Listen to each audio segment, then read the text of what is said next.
I feel like the AI gadgets industry is basically a bunch of gimmicks because I still can't wrap my head around why you would pay $100 minimum for an AI gadget when now AI is starting to be incorporated into your phones, and because millions of people use their phones already, am I going to invest my money into phones where millions of people are already using it and the market is thriving? We're going to pay for an experimental AI gadget that in the future it's going to be 100 times better.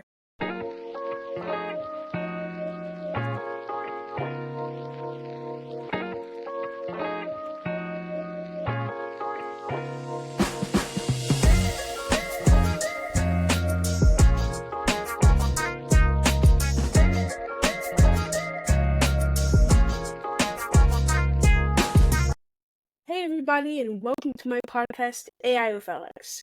Today with Jonah, and today's topic is going to be all about the May 2024 spring update with OpenAI.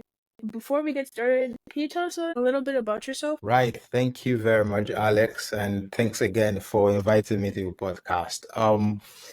So a little bit about myself. I have a background in software development and business application support. I've done that for a couple of years, supporting critical business applications in the financial services sector, and of course, building infrastructure that underlie that. And then 2 years ago, I had to pause working and headed back to school where I had to do a master's program in information systems where I focused on data science, data engineering, artificial intelligence, and looking forward to transition into a new career in data engineering and machine learning.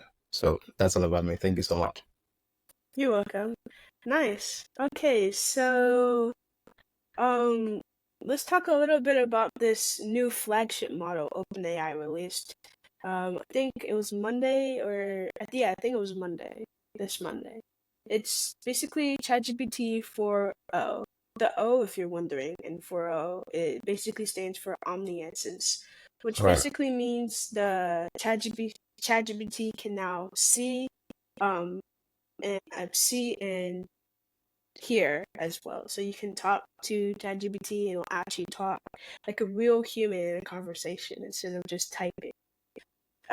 Basically, ChatGPT, OpenAI said that ChatGPT is not only going to be smart, like like GPT-4, it's also going to be fast because as you've seen, GPT-4 is smart, yes, but sometimes it can be slow. It takes even a couple seconds, maybe even a couple minutes to generate full text. But OpenAI says that GPT-4o can type out responses as fast as a little bit over 200 milliseconds, which is really fast. And I had a couple chances to try the new AI, and I can tell you it's very fast. Yeah, so they also improve the UI, so it looks more like a text app, kind of like Discord, with speech bubbles, kind of when you respond and when the ChatGPT responds. It's just cleaner and nice overall. And so, how do you think about the launch of GPT-4o? Yeah, so personally, I think just like OpenAI has always tried to do, before you get used to a version, they come up with something new and which makes it all exciting. So I like you rightly mentioned the GPT-4o. It's actually an improvement over GPT-4 in terms of the speed. Yeah, I've tested it and yeah, it's a bit faster. And again, the fact that it gives you more options to play around with. Yeah. Yeah, the features are not all out there yet, but from what we hear, when it's eventually all here, is going to be you could play around with vision, audio, not just text. And Yeah, so, and again, the interface is a bit more user friendly. So I see OpenAI moving from something that looks a bit technical that only techies would relate with to what yeah. someday an average person on the street will like relate with. So that humanness is gradually coming into things where and it's more like you are having a conversation just like you do on your other social media handles. So that interface for me is going to get there. So yeah, they really did a nice job tweaking the interface. And of course, for every heavy user of such models, speed is very key. And if you can get a little improvement on speed, it goes a very long way. Yeah, I do. I agree with you with that. The UI, first of all, is yeah, it's very user friendly. Before, it used to be kind of generic Yeah, almost. Yeah, and now they made it so it kind of looks like a chat app instead of a oh, this is an AI website. It's not like that. It's more like a you get to talk to your assistant. You get to talk to your inspiration. And I feel like that's a really cool design that also came come up with. I it like how you is. commented on how OpenAI is trying to appear to the modern user and not the techie person, and I do agree with that. They also said that they're going to make GPT-4o free for everyone, but for paying users, they'll be able to use it more. Which I feel like they said it's a step forward into they want to make their mission is to make AI accessible to everyone. And I do agree with that mission because it's very important for everybody to get a inspiration, to get help from all these new and improved AIs, not the ones that are paying like $10 a month, but even the ones that are not paying at all. They should get some of the benefits as well. And yeah, so how do you think about this accessibility with GPT 4o? Keep in mind that the free users will have a limited experience, while paying users will have more chances to talk to the AI. That's right. That's right. I think what they're trying to do is they keep lowering the barrier, right? So Yeah, so everybody, so there's no excuse for anyone right now not to um be using those models. So because if features that were limited to paying users have been opened up to just anybody, it means everybody has to like get on board. The truth is we've gotten to a point where we can't really be very effective without having to use some of these things. And yeah, yeah, and most times cost is a barrier, but I see OpenAI removing that barrier, especially for an improved model like that. Removing the cost implications for everybody is really awesome. It's really awesome. And even the amount of work they've put into making it happen. And so just imagine if as a free user, I can't even access the full functionality of GPT-4, but I can now access the full functionalities of something that is better and bigger than GPT-4. I think that's really cool. yeah. I agree with you. Even me as a paying user, I still feel like free users will be able to experience the new version of ChatGPT, which I feel like is very cool. Of course they can't just say, "Oh, paying users don't matter anymore. You spent like hundreds of dollars." No, they're still making a gap between pay and free, but they're trying to close that gap, which is why I feel like free users from most companies, they don't really get that respect, right? Because they're like, paying users are the ones that make them money. Free users are probably just there for like a session or two and then they just leave. But the paying users will stay, which is why companies always focus on the paying users, the one that are paying more, and not the free users, the one that are paying less. And I believe that when OpenAI said that they're going to make their newest flagship model, GPT-4o, free and accessible to everyone, I was very surprised because most companies, like Apple, for example, even these AI startups, they always have this paying point where, okay, you can have this for free or you can have this at a low price, but the paying version is like a million times better, and the free version is basically trash. And I feel like when OpenAI is planning to make this free, once again, I really am glad that there's one more company that's willing to help all these free users and get these very important AI tools accessible for everyone. And so they also announced that they're adding their newest GPT-4o model in their APIs for developers. So developers can add these APIs to their websites, applications, maybe even games as well. And how do you think about this decision that OpenAI decided to add their newest model to open APIs? Yeah, too. I think it's a nice move because as a developer, there are countless things, countless ways that this version can help, and with the new capability. So, as a developer, for instance, from what we've seen, there is an improvement in terms of NLP in GPT-4o, that's natural language processor.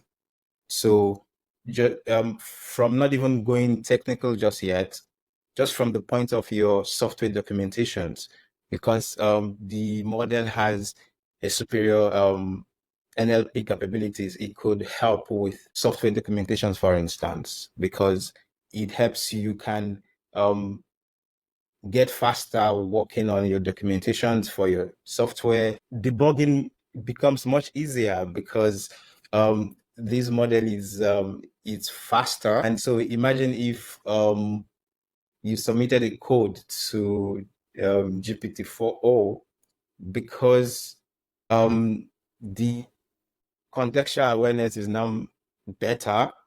It code debugging is a bit easier, and it can even explain your code for you. And if there are errors, you have a better understanding. You can get a clearer picture of what the errors are. So basically, in terms of documentation and generation of code, developers are really going to enjoy GPT-4o. And then again, because so imagine you have issues with your software or whatever it is, because Yeah.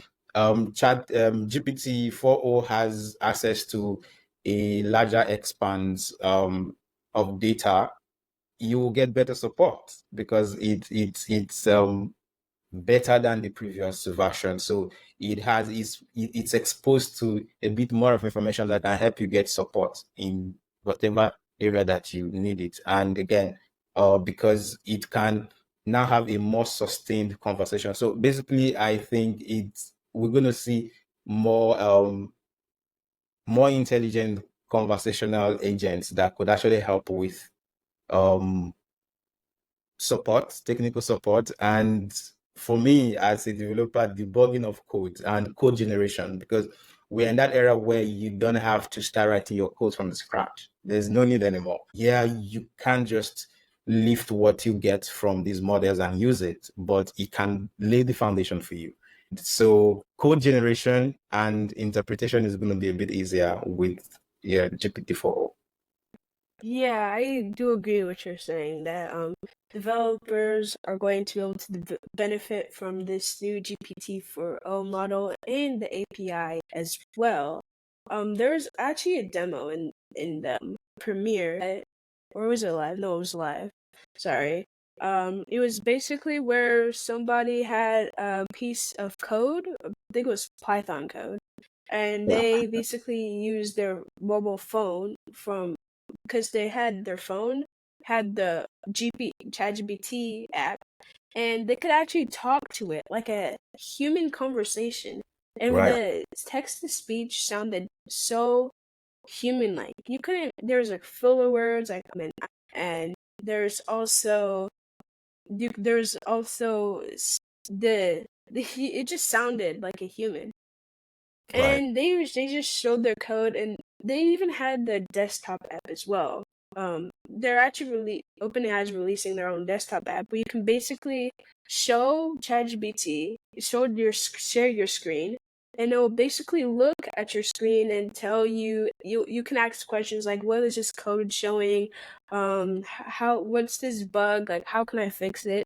What's going on here?" And it will actually answer to you like talking, like a normal human conversation, like a code mentor, someone who's just helping you by your Exactly. side, helping Exactly. you debug. So Yeah, I picture it as a a senior to engineer working with a engineer or a junior developer in code. So yeah, the senior guy is basically hand-holding the junior guy and telling the person, yeah, this is what this is what it is. And if there are bugs, just explain what it is and even suggest fixes. So yeah, exactly. So I feel like even now, when the new GPT, when the desktop app is available to everyone, because right now it's only available to I think a certain amount of a region or a certain amount of people. When it's open to everyone, it's going to help a lot of people, me included. So I feel like this is going to be great for developers and pretty much everyone who works with a computer, and maybe even now with a computer, maybe they are building something and they're having trouble with connecting some parts together. They can just take out their phone and just show GPT, hey, I don't know where this goes. Can you help me? Or these instructions are in a different language that I don't understand. And I also watched this one YouTube video where a blind man was actually using their phone with the GPT-4o, and it was actually talking to it using the camera to like tell, like it was saying, "Tell me what you see." And the ChatGPT was actually describing to a blind person what they could see. And I feel like, yeah. um, yeah, just this new artificial intelligence is going to really help us in more ways than we can imagine. So, let's talk a little bit more about the demo. So there's a couple demos that OpenAI showed, actually a lot, not including the actual launch. There was so many different types of demos from like YouTube Shorts and just short clips. And for example, there was one demo where two phones were two. They both had a ChatGPT app. They were both talking to each other. The person told each phone that they were going to talk to another AI, and they talked to each other. They even sang a song together, and I thought it was really cool. Maybe in the future, not maybe far away, maybe in like a couple months, maybe like a year or two, we'll see that AI can actually integrate with other AI and can basically connect with them, and together they can both do something that one AI alone cannot do. So I believe it's really cool. Have you had a chance to see the demos? Not everything, but yeah, I've watched that interaction between two AI agents. Then I think I particularly enjoyed the one that had to do with real-time language translation. It's that for me is one area where everybody can use GPT-4o because we travel a lot. Yeah. So it just have this thing on your mobile phone. You could go anywhere and get directions. So language is no longer a barrier. It's because you have this thing to give you all the translation that you need. And then again, being able to the demo that has to do with role playing, where because the way role playing was being done was I was basically sending text to GPT-4 or 3.5. But now I'm having like a video conversation with this person. So, okay, I'm going for an interview. So I'm the job seeker, you are the hiring manager. So we basically have a conversation. And so those were some of the demos that actually stood out for me. And I think those can find immediate use. So not everybody will get to be a developer that will have to use all the other things we've talked about, but those two are key that anybody, the everyday person on the street can actually jump on them and use them. So I particularly enjoy those. Wow, nice. I also saw the language demo where I think someone was talking was they used AI because someone was saying things in Italian and someone was saying Yeah, English, and they used the ChatGPT to translate and back and forth to Italian to English and vice versa.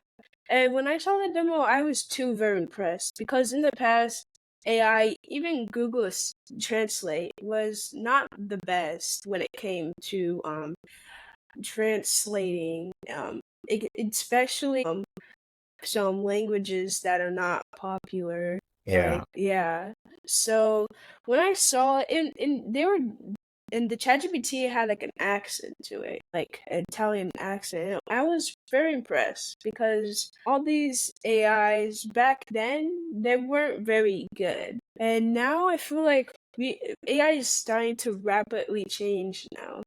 And the Samsung, there's also Samsung released their own Samsung AI. It can do many things, but one of the things it can do was actually translate, and it wasn't as good as ChatGPT, but it was definitely a step in the right direction.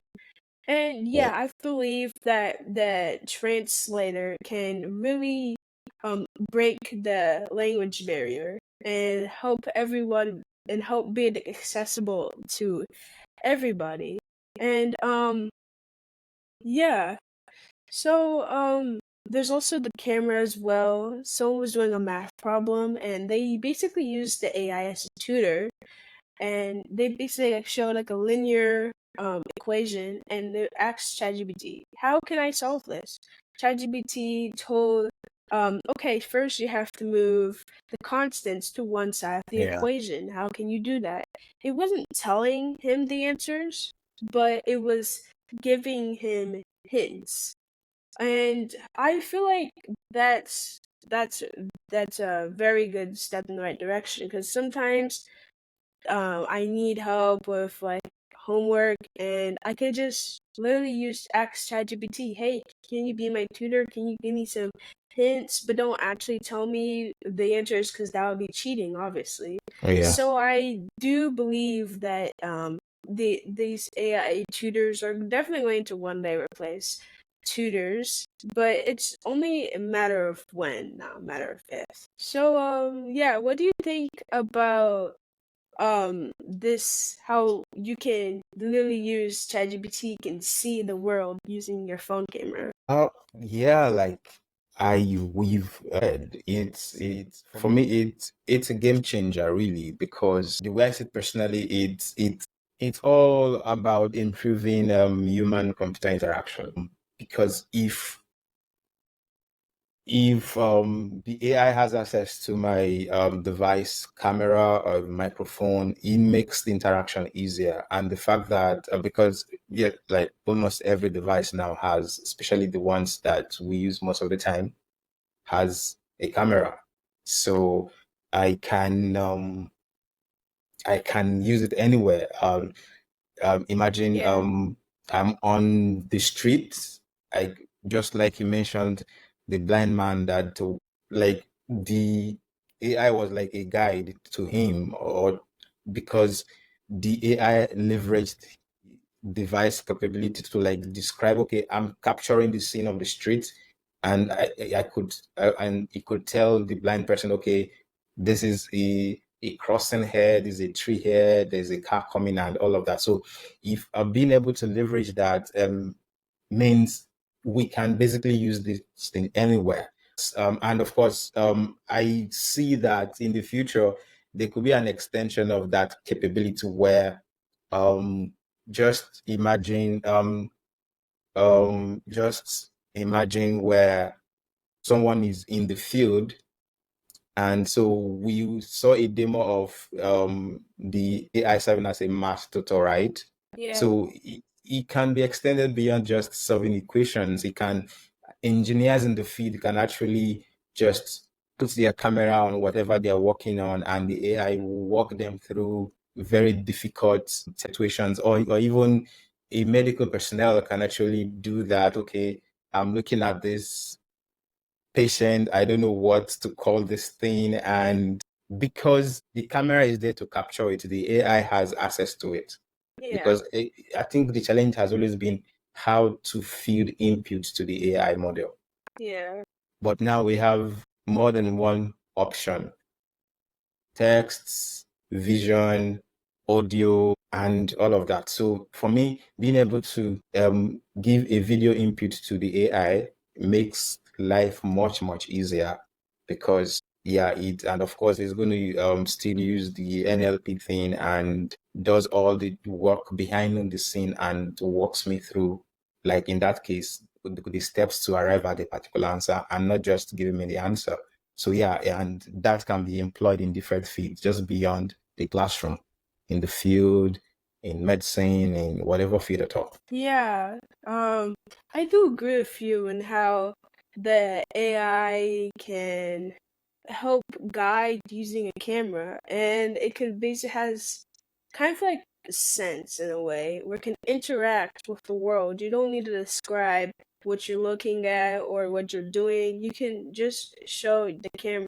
You can just use the camera, and in real time, you don't have to like take a picture, send it like all these other AIs like Gemini and Met Yeah. and Llama 3. All you have to do is just take out your phone and show ChatGPT in real time what you're seeing right now. I looked at my phone, and it's not. I don't think it's publicly available now, but I'm pretty Not sure. Yeah, it's in the not yet. future.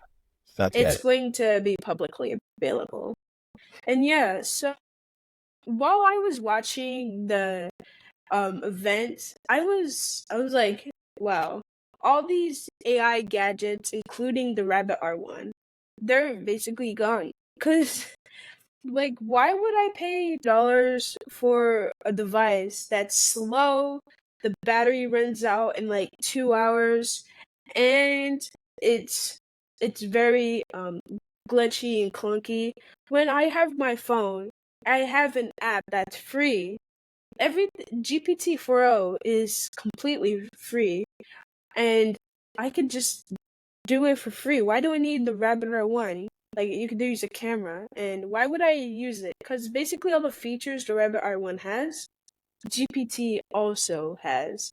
So I was thinking of, while I was watching the launch, I was thinking, this puts all these AI gadgets out of business. All these voice assistants like Siri, Alexa, Google, they're all gone now because, I mean, why would I ask Siri, who's basically going to search up the internet for every single possible thing I ask that is not a question or a calculator, when I could literally ask GPT and get more accurate answers that are tailored towards me, and other things like that. And how do you think GPT will impact the AI gadget industry?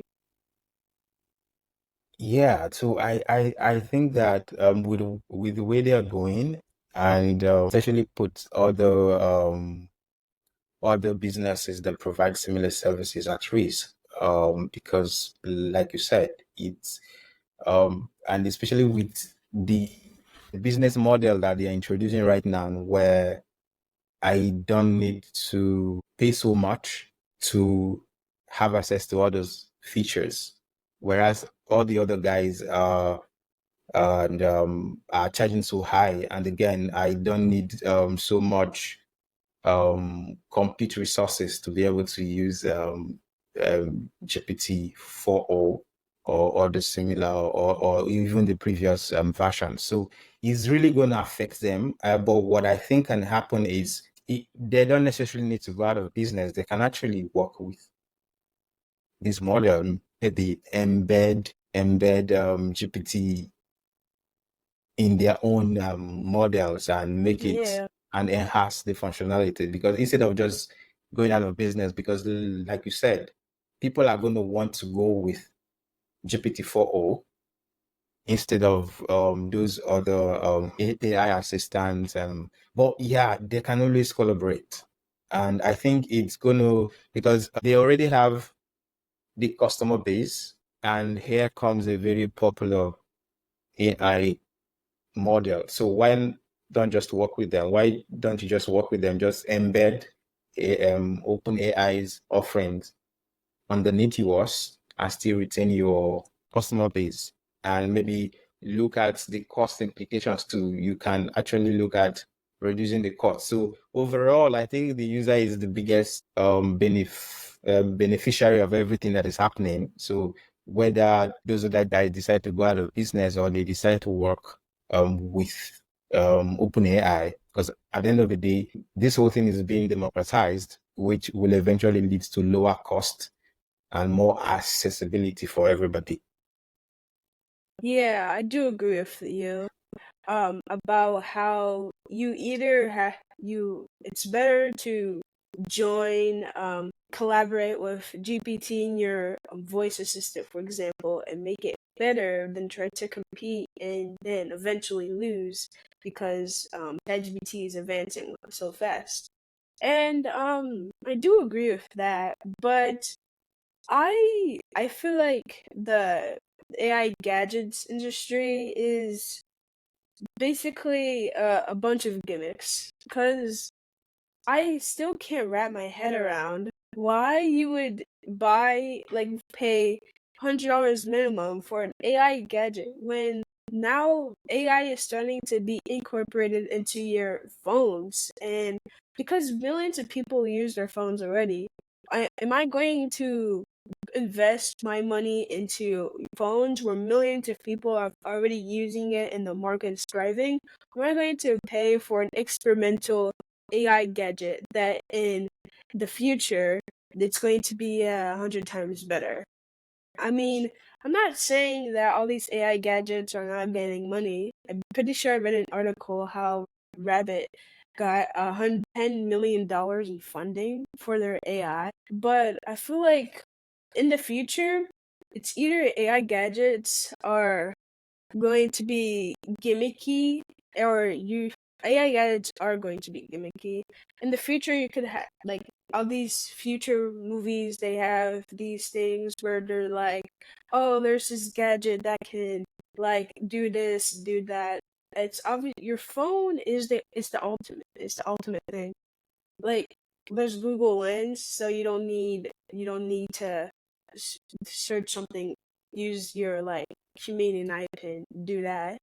It just doesn't make sense to me, the AI gadget market. How do you think about the AI gadget industry and all these AI gadgets in the present and future?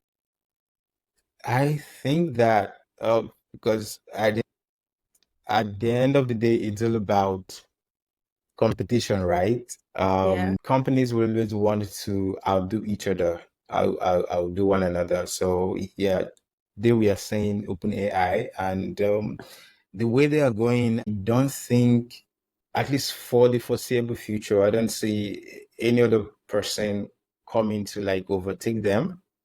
But yeah, but like they can try. But as far as the wider AI industry, the gadget industry is concerned, there will always be new innovations. And what this does is, I want to believe there will be somebody somewhere trying to that is working on something to outdo OpenAI. So we know of a few labs around the world that are building models that has that require billions of parameters and fine tuning and all of that. But at the end of the day, it is going to keep driving. One thing for sure, it's going to keep driving the costs down. Yeah. And again, people would always want to have choices. Personally, I don't believe that the AI destiny of the world should just be in the hands of just one company called Hmm. OpenAI. There should be, I, I, I I should be able to want to move to another Yeah. AI assistant tomorrow for what is worth. So I think, yeah, the competition is going to be there. You're going to be seeing more improvements as early as tomorrow. Something can come up. And of course, companies would keep trying to do something currently is that is better than what is currently out there. So yeah, so the industry is going to keep seeing innovations and disruptions too. But yeah, and of course, some are actually going to phase out. Because if you have something that is faster, I don't think you want to go to something that is slower for Yeah. any reason. Because in the AI world, in the IT world, speed is very key. So, and 1 millisecond is a whole lot of time. So the industry is going to keep improving. In fact, like given what has happened in the last 5 years, in the next 5 years, more disruption are going to happen compared to what happened in the last 5 years. So it's going to keep getting better. And again, um, people are going to keep having more access. Like before now, like just like you mentioned, so one of the announcement is OpenAI is building a desktop app, Yeah. right? So they are going to be offerings to they want to keep bringing this thing home. So it's no longer far. It's no longer like a very big deal to be able to interact with all of these things. So there's going to be a continuous push to make this part of our everyday life. So, and whatever that's going to take them, either merging together or going separate ways or building overnight, they're going to keep doing it. And so the industry is going to keep getting excited. So that's what I think. So I don't see a dull moment in the next 5, 10 years. Yeah, I agree with you.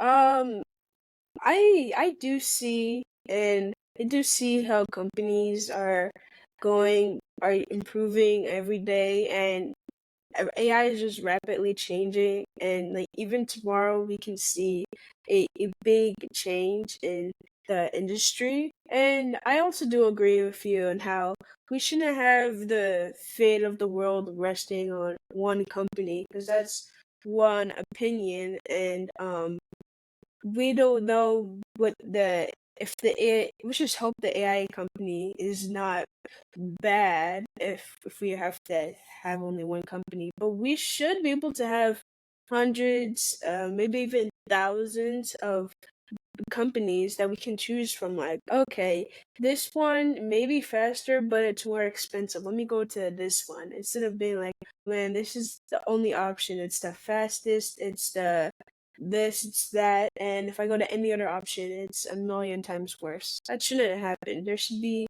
different options. There should be pros and cons.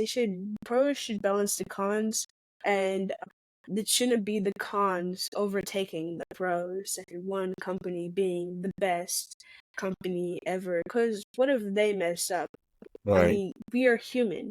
We don't we don't like are not perfect, obviously. So if that one company messes up, the whole world is basically gone. And so it puts a lot of pressure on that company. And companies nowadays are mostly shareholders, which means these shareholders are not these passionate CEOs that want to have their company thrive and have everybody happy. They want to make money as quickly as possible so they can cash out. So they're thinking, Right. what's the best way to make the user spend as much money as they can possibly can without going over the limit? Or what's the best way of spending less that we don't make bad products, but at the same time we don't we don't spend too much money. They want to figure out the best way to make the most money as possible. So then in the future they can just cash out and forget about the company. And that's why all these companies like Amazon, Netflix, etc., they always are making like all these kinds of ways to make them more expensive. And I'm just I just hope in the future we don't have any don't have any powerful companies like that. And speaking of the future, what are your predictions? Let's just say 5 years from now, seeing the GPT-4o. Yeah, so 5 years from now, my thinking is just like I said before, is AI is gonna like be practically all over us. It's gonna like permeate every aspect of our lives, and Yeah, so then again, I hope to see more people making use of AI, not just techies, and it's gonna. I think that beyond making heavy investments, so it's gonna be a lot cheaper because there's gonna be a lot of disruptions. Companies will want to take out each other, one another, in like to be the most popular in terms of the services and the features. Because um, I I don't I don't know how long it takes some of these companies. I don't know whether they have like a calendar for rolling out some of these things, because I wasn't even expecting another thing from OpenAI after GPT-4. I wasn't yeah, expecting this to happen this soon. So in the next 5 years, I'm hoping that, and I foresee that there'll be more powerful versions too, more powerful than we currently are seeing right now. And again, AI is going to be targeted at solving maybe very specific tasks, not just, and that has started happening right now, where it's like very specific, and you wouldn't need so much money to be able to play around with AI in the next five yeah, years. Like the cost is coming down, and it's gonna be integrated with everything. Like almost everything is gonna have an AI capability embedded in it. So, and for on the tech side of things, yeah, um I think that like from the engineering perspective, I think that uh there's gonna be a bit of more like convergence of some of these things. Like from the engineering perspective, the things OpenAI did before, to do some things you needed a combination of their older models to do it, like 3.5, Whisper, and all of that. Or like with this latest one now, everything is done by one model. So I foresee that in the future everything is coming together. Like, and for me, that's what scares me, when you have one single source, owned, controlled by one single company. yeah, And like you said, if anything goes wrong, everything goes wrong. Like everybody will be at the yeah, mercy of these guys. So I see OpenAI becoming much more powerful, because if I'm sure you know about the recent drama that happened a few months ago with who controls the company and all of that. So although I think it was later resolved, yeah, I think so. So, but if they don't manage business interests very well, it tends to affect the technological aspect of things. So, in summary, I think in the next 5 years they'll be much more powerful. And then again, I think they would also be like integrating augmented reality with artificial intelligence. And just like I said before, is using it in the field. Like imagine an engineer working under the sea, working on pipelines or fiber optics installations, having to use AI and augmented reality to solve complex engineering issues and all of that. So AI is going to be applied in solving very more technical issues beyond just having to just ask Chat GPT, okay, write a sample email for me and help me solve this equation. What we can use AI and Chat GPT or GPT-4, whatever it's going to be in the next 5 years, is going to be more complex than whatever it is right now. And again, more people are going to have access to it because it's going to be practically in our face everywhere we turn. Yeah. Yeah. Yeah, I do agree with you with what you said about how next 5 years the price is going to go down and companies are going to be more powerful. Yeah, I do agree with you with that. But what I was thinking, I was also worried about what if the price goes up as the AI gets more and more efficient, gets more and more powerful. Companies are going to be like, our AI is so good that we should make the price even higher. Like, but we shouldn't do that. But at the same time, you never know these companies. They always want to make money as quick as possible and as efficient as possible. My optimistic ideal is that in the next 5 years, the efficiency of AI is in power of AI is going to go up and the price is going to go down.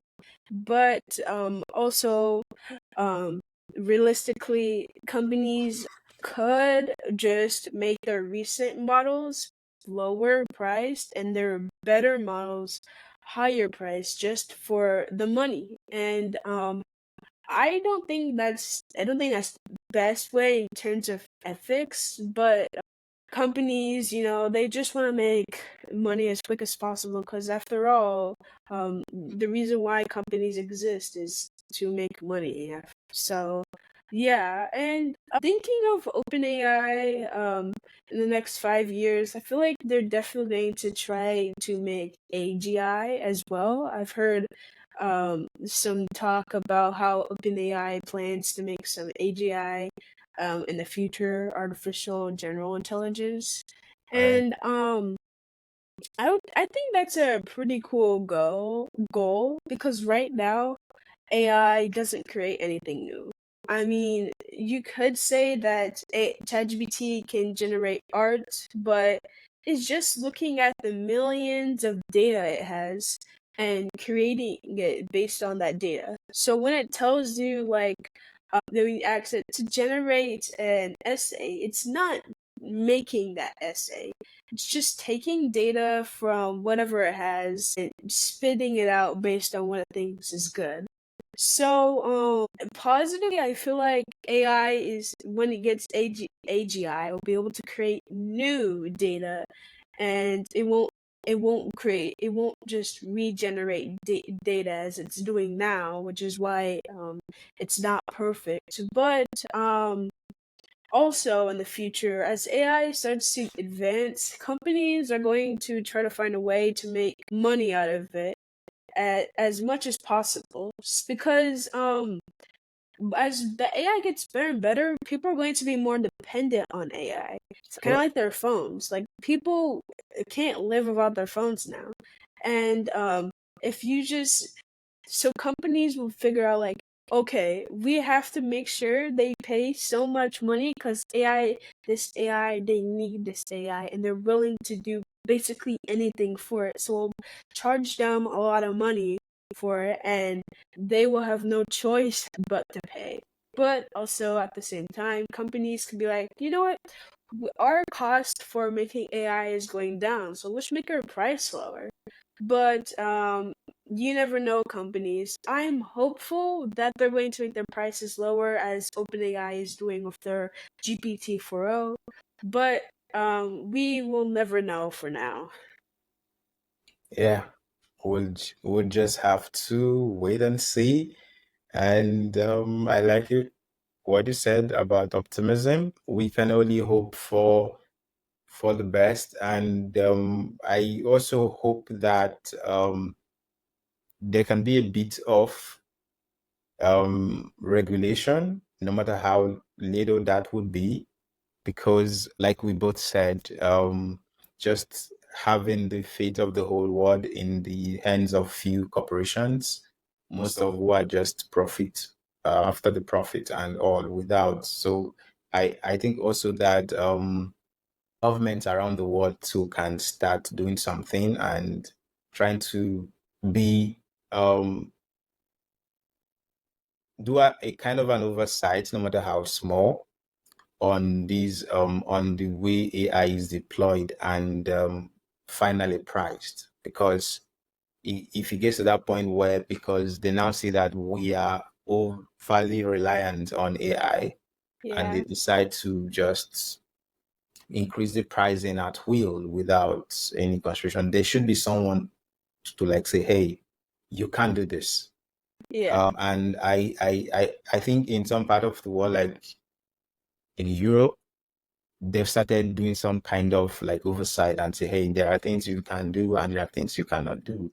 I think, if I'm not saying government should begin to like breathe down the neck of companies, because yeah, that will stifle innovations and cause the rapid growth we are experiencing. But I think that to keep things balanced, because yeah, we're excited about the growth and everything, but that too comes with its negative implications too. Because while we are excited about big breaks, let's also not forget that there you are giving something away.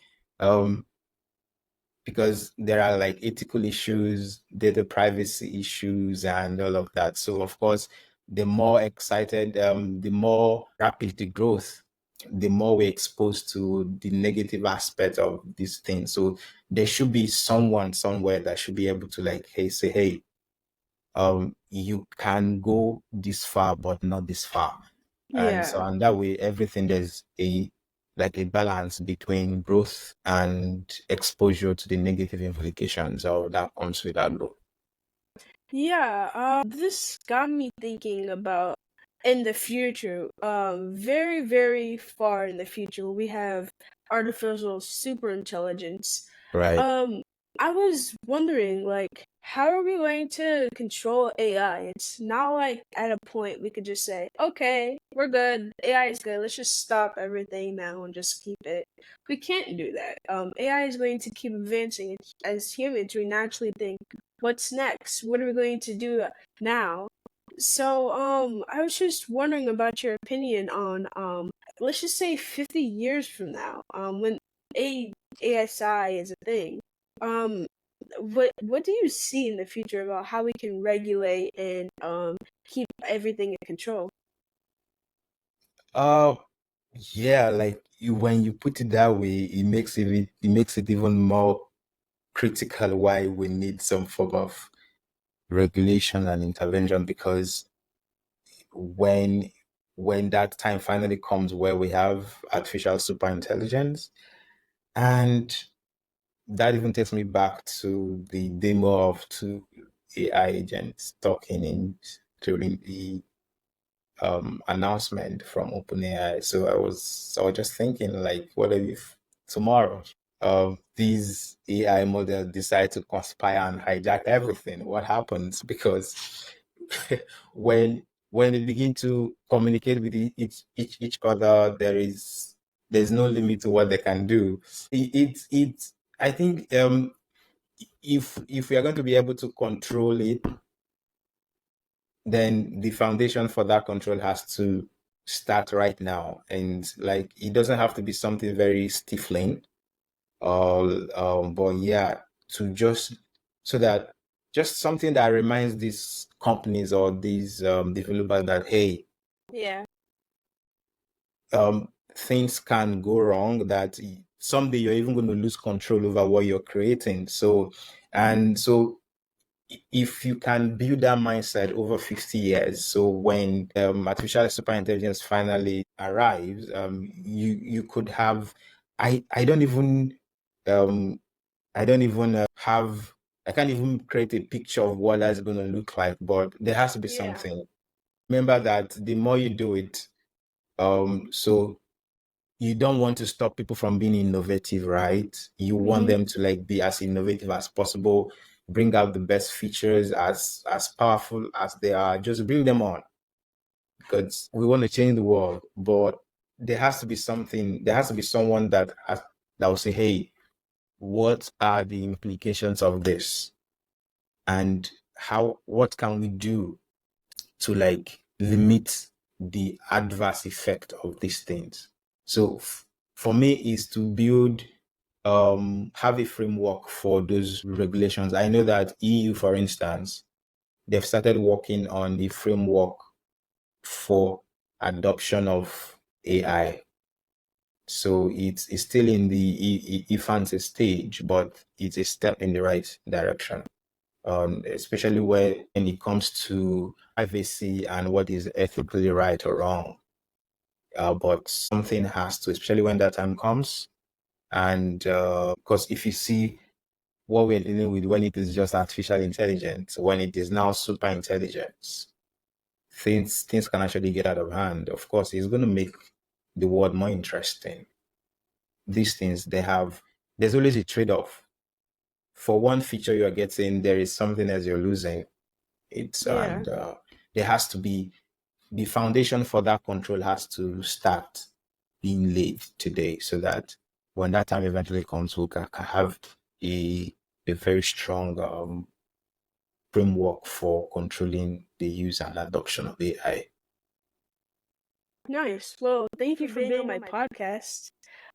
This is AI with Alex. I'm Alex. This is Jonah. And do you have any last words before we end? Yes, just first to just say thank you for having me. It's been an exciting time and discussion. And so my final thought would be that, yeah, that AI has come to stay. And Yes. so, Yeah. and it's better we just begin to leverage what it has to offer. And of course, being on the right side of the usage of AI. And especially now that companies are making efforts to make it more accessible, like don't be too reliant on it, but yeah, use it as much as you can to for increased productivity, for more result, and keep making the world a better place. Yeah. But once again, thank you. Thank you. Bye. Bye.